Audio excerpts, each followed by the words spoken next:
ಪೀಠ ಆರಂಭವಾಗಿದೆ 2008ನೇ ಇಸ್ವಿಯಿಂದ.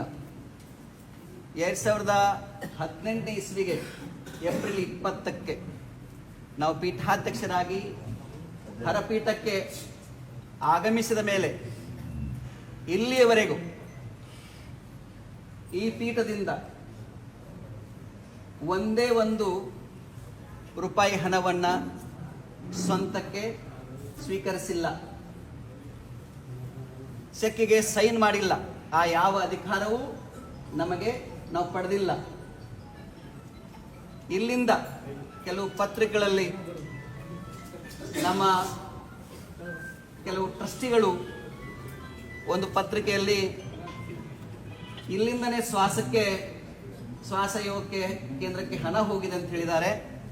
ಬಹಳ ಭಕ್ತರ ಮೂಲಕ ಈ ಮೂಲಕ ಹೇಳ್ತೇನೆ, 2018 ಇಂದ ಇಲ್ಲಿವರೆಗೆ ನಮ್ಮ ಶ್ವಾಸ ಯೋಗ ಸಂಸ್ಥೆ ಬೆಂಗಳೂರಲ್ಲಿ ಇದೆ. 2012 ಏಪ್ರಿಲ್ 24ನೇ ತಾರೀಕು ಅದು ಶ್ವಾಸ ಯೋಗ ಕೇಂದ್ರ ಆರಂಭವಾಗಿದೆ ಅಧಿಕೃತವಾಗಿ ಬೆಂಗಳೂರಿನ ಭೂಪಸಂದ್ರದಲ್ಲಿ. ಅದು ಒಂದು ಬಾಡಿಗೆ ಕಟ್ಟಡ. ಶ್ವಾಸದ ಹೆಸರ ಮೇಲೆ 1 ಇಂಚು ಭೂಮಿ ಇಲ್ಲ. ನಮ್ಮ ಹೆಸರ ಮೇಲೆ ಸ್ವಂತ 1 ಇಂಚು ಭೂಮಿ ಇಲ್ಲ.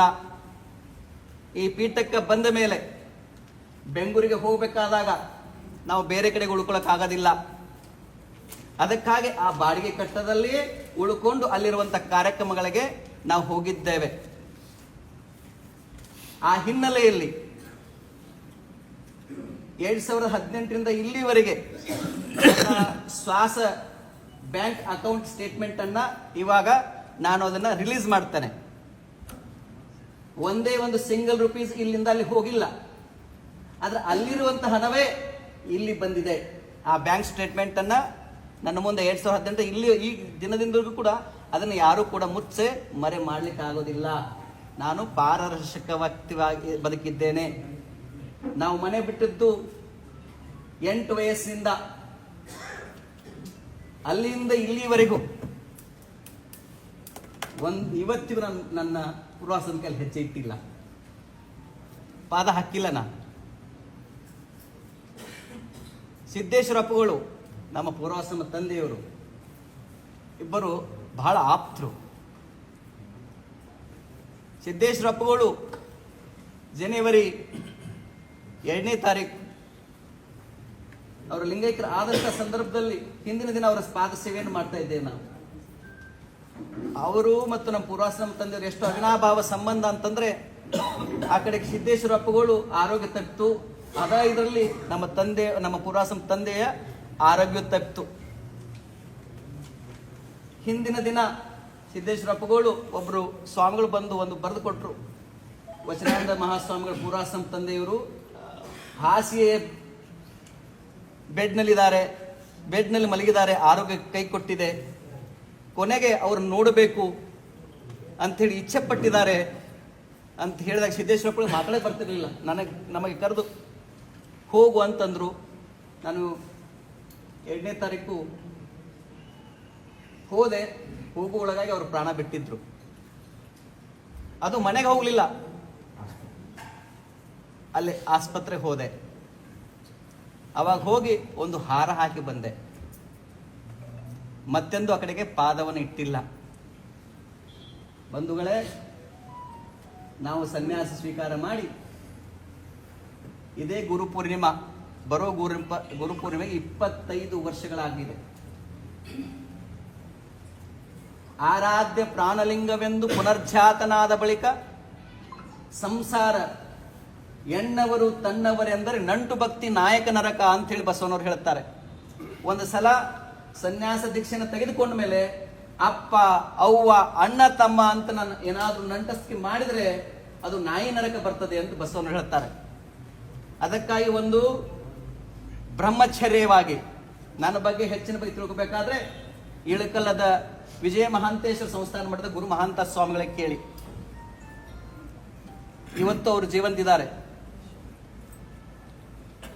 ಕರ್ನಾಟಕದಿಂದ ಹಿಮಾಲಯದವರೆಗೆ ಸಾಕಷ್ಟು ಪ್ರವಾಸವನ್ನು ಮಾಡಿ ಯೋಗ ಸಾಧನೆಯಲ್ಲಿ ಉತ್ತುಂಗಕ್ಕೆ ಬಂದಾಗ ನಾನು ಪೀಠವನ್ನು ಅರ್ಸ್ಕೊಂಡು ಬಂದಿಲ್ಲ, ಪೀಠವೇ ನನ್ನ ಅರ್ಸ್ಕೊಂಡು ಬಂತು.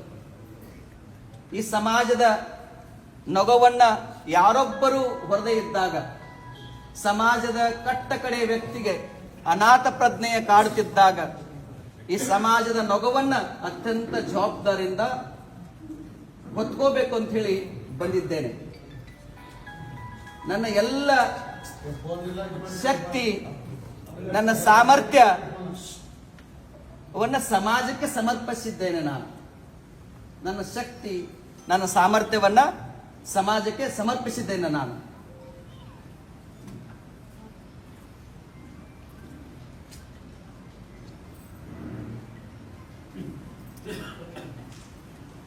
ಯಾವತ್ತು ಯಾರೊಬ್ಬರ ಅಡಿಯಾಗದೆ ಸಮಾಜದ ಅಡಿಗೆ ಇಡಿಯಾಗಿದ್ದೇನೆ.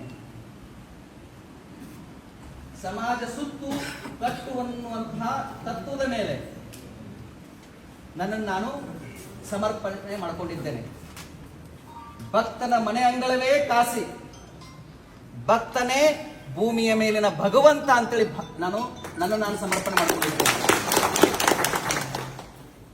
ಸಮಾಜದ ಕಟ್ಟ ಕಡೆಯ ವ್ಯಕ್ತಿಗೆ, ಧ್ವನಿಗೆ ಆಧಾರ ಸ್ತಂಭನಾಗಿ ನಮ್ಮ ಸಮಾಜದ ಸಂಸ್ಕೃತಿ, ಪರಂಪರೆ ಇದನ್ನು ಬೆಳೆಸಲಿಕ್ಕೆ ವಾರಸುದಾರನಾಗಿ ಸಮಾಜ ಸೇವೆಯಲ್ಲಿ ನನ್ನನ್ನು ನಾನು ಸಮರ್ಪಣೆ ಮಾಡಿಕೊಂಡಿದ್ದೇನೆ. ಪಂಚಮಸಾಲಿ ಸಮಾಜವೇ ನನ್ನ ಶ್ವಾಸ, ಪಂಚಮಸಾಲಿ ಸಮಾಜವೇ ನನ್ನ ಸರ್ವಸ್ವ. ಈ ಕ್ಷಣದಿಂದ ಇಡೀ ಸಮಾಜದ ಅತ್ಯಂತ ಕಡು ಬಡವನ ಮನೆಗೆ ಪಾದಾರ್ಪಣೆ ಮಾಡ್ತಾನೆ. ನನ್ನಿಂದ ಪ್ರಾಮಾಣಿಕವಾಗಿ ನನ್ನ ಶ್ವಾಸ ಇರುವವರೆಗೂ ಈ ಸಮಾಜದ ಕಡು ಬಡವರ ಗುಡಿಸಲ ಇರಲಿ, ಮನೆ ಇರಲಿ, ಶೈಕ್ಷಣಿಕವಾಗಿ, ಸಾಮಾಜಿಕವಾಗಿ, ಧಾರ್ಮಿಕವಾಗಿ, ಆಧ್ಯಾತ್ಮಿಕವಾಗಿ, ಯೌಗಿಕವಾಗಿ ಈ ಸಮಾಜವನ್ನ ಉದ್ಧಾರದ ಹೆದ್ದಾರಿಗೆ ತೆಗೆದುಕೊಂಡು ಹೋಗಲಿಕ್ಕೆ ಸರ್ವ ರೀತಿಯ ಸನ್ನದ್ಧನಾಗಿದ್ದೇನೆ. ಆ ಹಿನ್ನೆಲೆಯಲ್ಲಿ ಇಷ್ಟು ಮಾತ್ರ ನಾನು ಭಕ್ತರು ಉದ್ದೇಶಿಸಿ ಮಾತನಾಡಲಿಕ್ಕೆ ಇಚ್ಛೆ ಪಡ್ತೇನೆ. ಯಾಕಂತಂದ್ರೆ ನಾವು ಯಾವುದೇ ಹಣಕಾಸಿನ ವ್ಯವಹಾರದಲ್ಲಿಲ್ಲ. ನಾನು ಬಹಳ ಸ್ವಚ್ಛವಾಗಿದ್ದೇನೆ. ನಮ್ಮ ಹೆಸರ ಮೇಲೆ 1 ಇಂಚ್ ಭೂಮಿ ಇಲ್ಲ. ಯಾಕಂದ್ರೆ ನಾನು ಹಣವನ್ನ ಮಾಡಲಿಕ್ಕೆ ಇಲ್ಲೇ ಬಂದಿಲ್ಲ, ಜಗತ್ತ ಸುತ್ತಿದವನಿಗೆ. ಆದ್ರೆ ಜನ ಮಾಡಿದ್ದೇನೆ. ಬಡವರಿರ್ಲಿ, ಬಲ್ಲಿದ್ರಲಿ. ಯಾಕಂದ್ರೆ ನಾನು ಬಡತನದಲ್ಲೇ ಬಂದವನು. ತಾಯಿ ಗರ್ಭದಲ್ಲಿದ್ದಾಗಲೇ ಗುರುವಿನಿಂದ ದೀಕ್ಷೆ ಪಡ್ಕೊಂಡವನು. ನಾಡಿನ ಅನೇಕ ಮಠಗಳಲ್ಲಿ, ಅನೇಕ ಗುರುಗಳಲ್ಲಿ ಅಧ್ಯಯನ ಮಾಡಿದ್ದೇನೆ. ನಾನು ಏನಂಬುದು ನನ್ನ ಜೊತೆ ಕಲಿತಂತಹ ನನ್ನ ಎಲ್ಲ ಸಹಪಾಠಿಗಳಿಗೆ ಒಂದ್ಸಲ ತಾವು ಕೇಳಿ. ನಾಡಿನ ಅನೇಕ ಮಠಾಧೀಶರಿದ್ದಾರೆ, ಇಲ್ಲಿ ಅನೇಕ ಪೀಠಗಳಿದ್ದಾವೆ. ಆ ಪೀಠದ ಪೀಠಾಧ್ಯಕ್ಷರು ನಾವು ಕಡಿಮೆ ಅಂದ್ರೆ 2 ದಶಕಗಳ ಅವರ ಸ್ನೇಹ ಸಂಬಂಧ. ಇದು ಒಂದು ದಿನದಲ್ಲ. ನನ್ನ ಉದ್ದೇಶ ಒಂದೇ, ಈ ಸಮಾಜವನ್ನ ಸರ್ವತೋಮುಖವಾಗಿ ಬೆಳೆಸಬೇಕು ಅನ್ನೋದೇ ಒಂದೇ ಒಂದು ಉದ್ದೇಶ. ಅದಕ್ಕೆ ಉಳಿದೇನು ವಿಚಾರಗಳಿದಾವಲ್ಲ, ಆ ವಿಚಾರಗಳು ಹಣಕಾಸಿನ ಅವ್ಯವಹಾರದ ಬಗ್ಗೆ, ವ್ಯವಹಾರದ ಬಗ್ಗೆ, ಅದಕ್ಕೆ ಸಂಘ ಇದೆ, ಟ್ರಸ್ಟಿಗಳಿದ್ದಾರೆ, ಮತ್ತು ನಮ್ಮ ಆಡಳಿತಾಧಿಕಾರಿಗಳಂತ ಡಾಕ್ಟರ್ ರಾಜ್ಕುಮಾರ್ ಅವರು ಇದ್ದಾರೆ. ಅವರು ಉಳಿದೆಲ್ಲದಕ್ಕೂ ಉತ್ತರ ಕೊಡ್ತಾರೆ. ನಂದು ಒಂದೇ, ಸಮಾಜವೇ, ಪಂಚಮಸಾಲಿ ಸಮಾಜವೇ ನನ್ನ ಶ್ವಾಸ, ಪಂಚಮಸಾಲಿ ಸಮಾಜವೇ ನನ್ನ ಸರ್ವಸ್ವ. ಎಲ್ಲರಿಗೂ ಕ್ಷಮೆ.